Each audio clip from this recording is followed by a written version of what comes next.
Bonjour à tous, on vous fait cette vidéo pour aborder le sujet que tout le monde a vu passer en boucle sur les réseaux et à la télé. C'est la cérémonie d'ouverture des JO de Paris. On a décidé de prendre du temps avant de faire cette vidéo pour pas réagir à chaud, pour voir un peu ce qui en découlé surtout dans les médias et autres. Donc je vais laisser la parole à Lambda qui a vu cet événement comme moi et d'autres en direct, parce qu'on a pas mal de choses à dire et à aborder.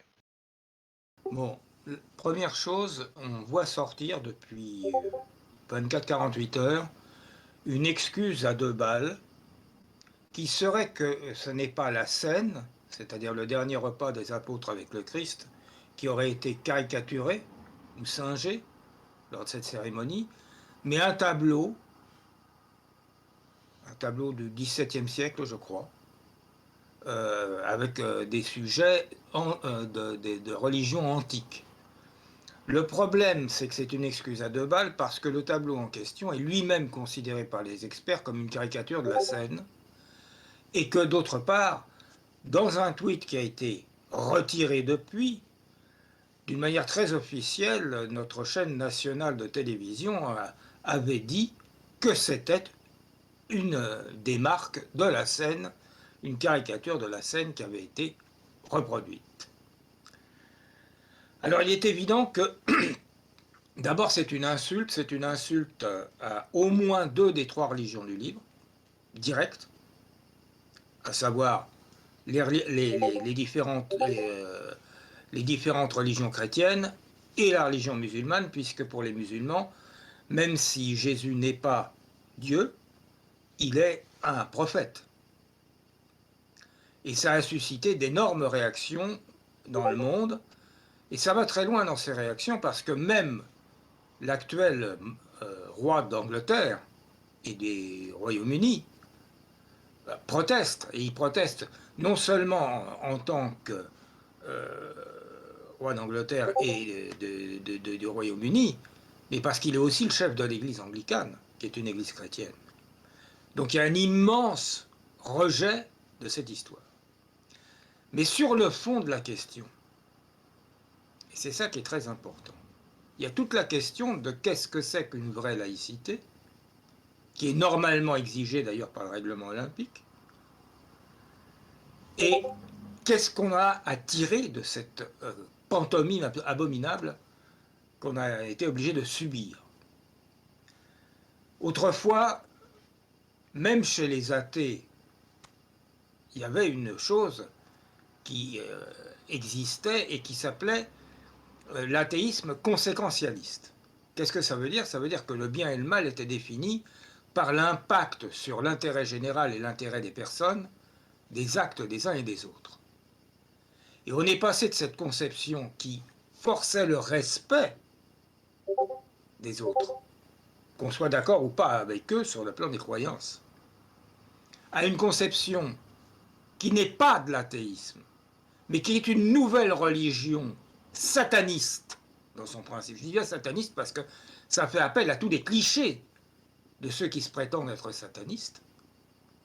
C'est un constat, toutes les images satanistes, jusqu'à un simulacre de meurtre sur la personne d'un gosse, parce qu'en plus dans cette pantomime, on a osé mettre des gosses, avec tout ce que ça suppose en ce qui concerne les réseaux pédophiles, etc., qui traînent dans nos chères élites. Et on ne veut pas faire passer ça pour la normalité, on veut faire passer ça pour le vivre ensemble. Le vivre ensemble, c'est un respect certes des uns et des autres, mais c'est un respect aussi partagé. Et là, ce n'est pas un respect partagé. On vous force à tolérer l'expression publique de choses qui regardent la vie privée. Ça, c'est très important de bien le réaliser. Et puis l'image de la France, j'aime mieux vous dire que sur le plan international, quand on sort du petit monde pourri de l'Occident otanien, hein, j'aime mieux vous dire que l'image de la France, elle est sacrément dégradée quand on fait un truc comme ça. Le macronisme triomphant. Hein. On était déjà ridicule avec le petit dégénéré de l'Élysée. hein, dans le monde entier, on se fout de notre figure. Là, en plus, on devient vraiment répugnant. Est-ce que c'est ça la France? Ben, je dis non, c'est pas ça la France. Alors maintenant, je vais demander aux autres participants de vous dire ce qu'ils en pensent. Loki. Déjà là, poser la question et répondre. Est-ce que c'est la France? Je dirais qu'il y a deux clivages. Maintenant, tu as la France des élites et tu as la France du peuple. Les élites ont vraiment fait leur choix, c'est-à-dire euh, d'aller vers non pas l'athéisme, mais une sorte de néopaganisme ambiant par des symboles. Parce que si tu es vraiment athée, tu ne devrais pas mettre des symboles reliés à des religions païennes, que ce soit grecques ou autres. Tu ferais de la symbolique athée, mais malheureusement, ils utilisent des symboles païens qui datent de l'Antiquité. Donc, on voit qu'ils ont fait leur choix. Et, et si on prend le but à peu près officiel des Jeux olympiques, pas le but, mais plutôt une des stratégies que les nations utilisent pendant les Jeux olympiques, c'est de faire de ce qu'on appelle du soft power, c'est-à-dire de montrer aux étrangers euh, où la situation en est actuellement et comment qu'ils veulent se faire représenter à l'étranger. Eh bien là, on voit que la France d'aujourd'hui mondialiste, axée sur le néolibéralisme, a totalement voulu montrer qu'elle a détruit son pied civilisationnel, qui est le christianisme, pour une sorte de néopaganisme à saveur athée, si on peut dire. Je peux laisser la parole à une autre personne. Dadioa. Bon. Il y a beaucoup de choses à dire. Je dois l'admettre. Bonsoir, hein, en tout cas. En tout cas, d'un point de vue d'un citoyen lambda, bon, on va dire, je vais pas critiquer les JO en eux-mêmes. C'est voilà, c'est tout un tas de tous les pays du monde qui se rassemblent pour justement montrer voilà ce que chaque pays vaut. Bon, j'ai pu voir une grande partie de la cérémonie d'ouverture. Alors, c'est intéressant, hein, il y a eu des gens qui ont bossé derrière, etc. C'est super, hein. On va pas dire le contraire, mais n'empêche, les JO, l'esprit des JO a toujours été justement pour montrer que le pays hôte a ses spécificités, une certaine ouverture d'esprit, ça c'est sûr. Le truc, c'est que là, on nous a montré ce qu'on nous montre depuis quelques années, je dirais depuis 2017-2019, cette mode éphémère, cette mode artificielle, purement, des gens qui finalement ne représentent qu'une petite minorité. Et en plus, en effet, comme avait dit Lambda, justement, ils mettent en plus des enfants dedans. Alors bien entendu, la majorité des gens, je pense pas qu'ils ont observé ça. Ils ont dû observer, voilà, les musiques, les effets lumineux, etc. Mais c'est vrai que quand on commence à s'y plonger un peu plus, on se commence à se poser des questions sur certaines choses quand même, hein. On va pas se mentir. Mais il y a justement une polarité. Il y a maintenant deux camps qui se posent justement pour cette pour cette, euh, pour cette fameuse scène qui justement les médias justement n'ont parlé. Donc ils ont avoué que c'était la scène. Donc alors qu'on nous dit que c'est le contraire, c'est le machin justement ici Dionysios, etc. Qui en plus est lui-même voilà du truc. Donc voilà, merci Lambda pour l'info. Donc en fait à un moment donné on se demande si c'est des JO standards, si voilà juste voilà pour l'esprit sportif ou alors c'est encore un truc qu'on veut bien nous faire avaler de force une fois de plus. Hein, parce qu'il faut pas oublier que justement à côté des JO, que c'est magnifique, etc. Et je dis pas le contraire, il y a des gens auxquels on les emmerde une fois de plus. Les commerces, ils sont encore fermés, donc les commerçants, ils s'en prennent encore plein la tronche. Les gens, bah, pour se déplacer dans leur propre ville, hein, pour d'une rue à côté, il faut donner un QR code.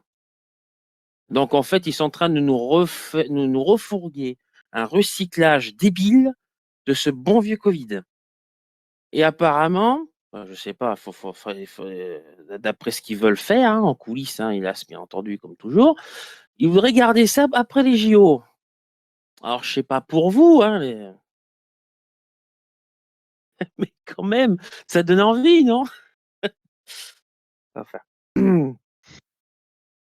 Et surtout que là, on va parler. Alors, je crois qu'il y a un autre aspect qu'il faut évoquer. On parle d'un coût pour les JO, dans leur ensemble, de 20 millions d'euros. Milliards. 20 milliards d'euros, pardon.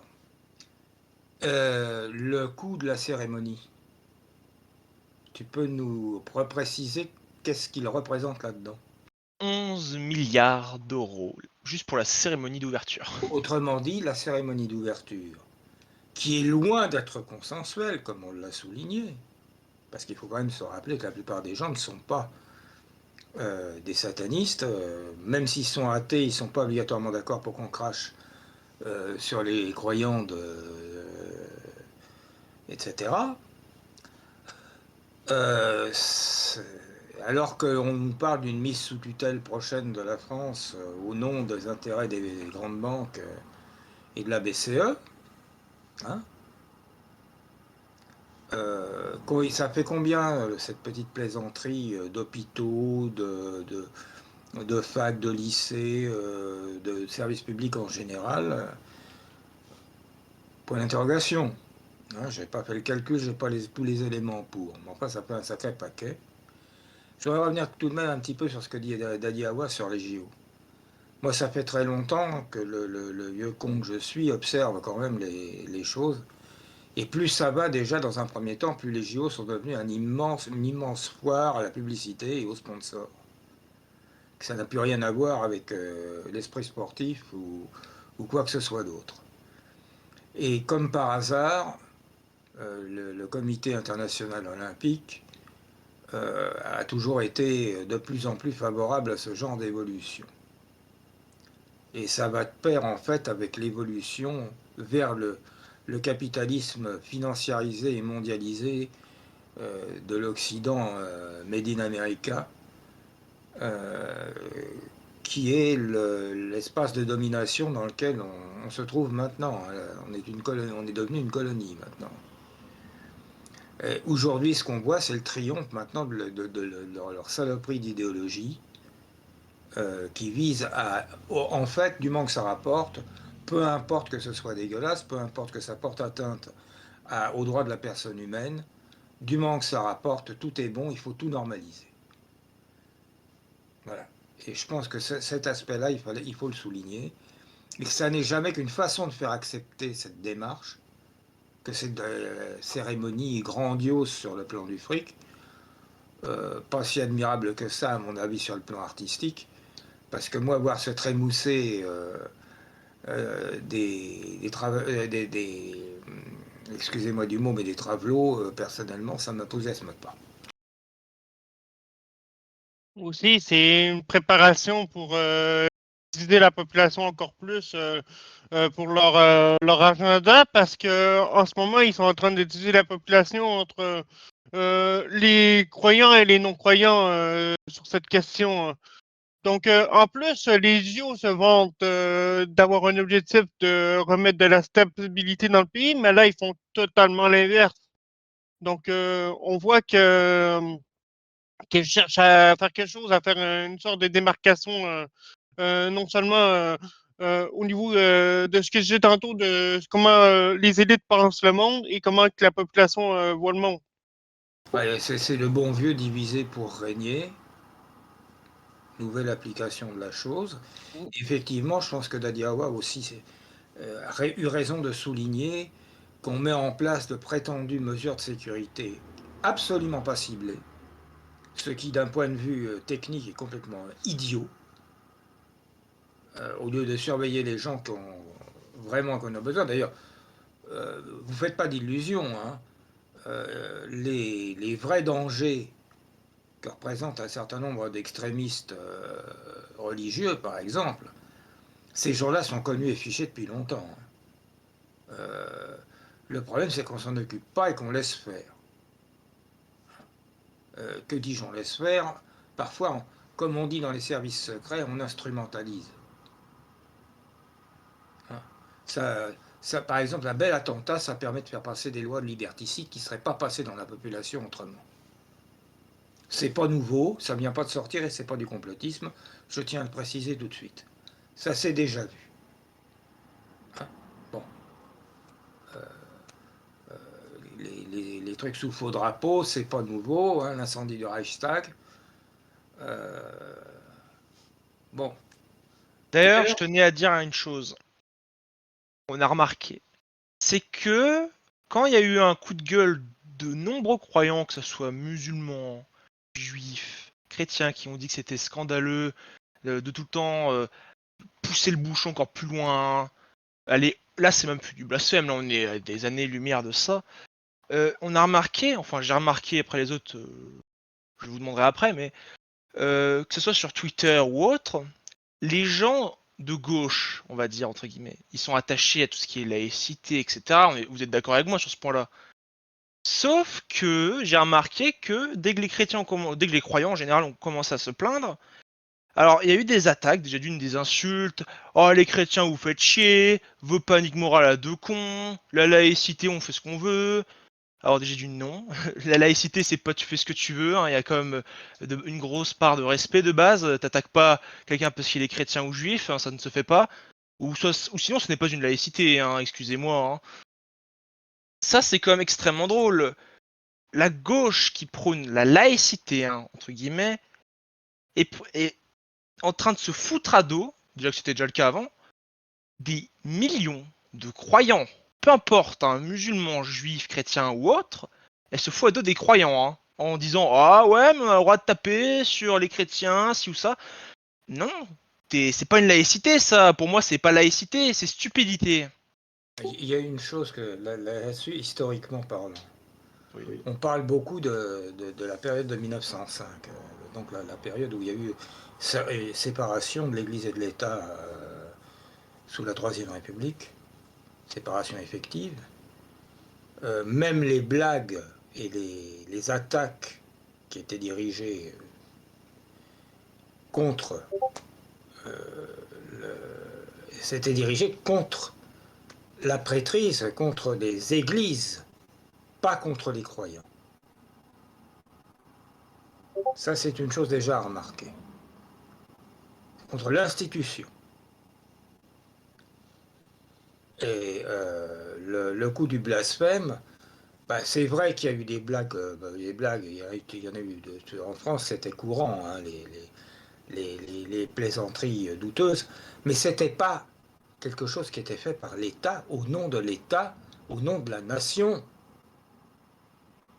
C'était des prises de position privées. C'est pas du tout le même niveau d'attaque. Quant à la gauche, alors à écrire GO, accent circonflexe, CHE, il y a belle lurette qu'elle a abandonné ce qu'elle est au départ et qu'elle a renoncé à son rôle de combat social pour nous faire du sociétal à la mormoile neutron et se rejoindre à tous les mauvais coups, y compris d'ailleurs refuser de regarder le fascisme là où il est ou le nazisme là où il est, voire Ukraine. Bon, je pense pas qu'on puisse ajouter grand-chose là-dessus. Donc moi j'en appelle à tous ceux qui ont vraiment le cœur à gauche, c'est-à-dire qui veulent du social, et qui veulent pas qu'on emmerde les croyants, qui veulent pas qu'on emmerde les gens qui, au fond, sont de bonne volonté. Je rappelle quand même que l'Église catholique a très longtemps proscrit l'usure. L'usure, c'est quoi? Ben, c'est faire de l'argent avec de l'argent, ce que n'arrêtent pas de faire nos chers banquiers, que les musulmans, les vrais, hein, s'entend, eux aussi interdisent l'usure.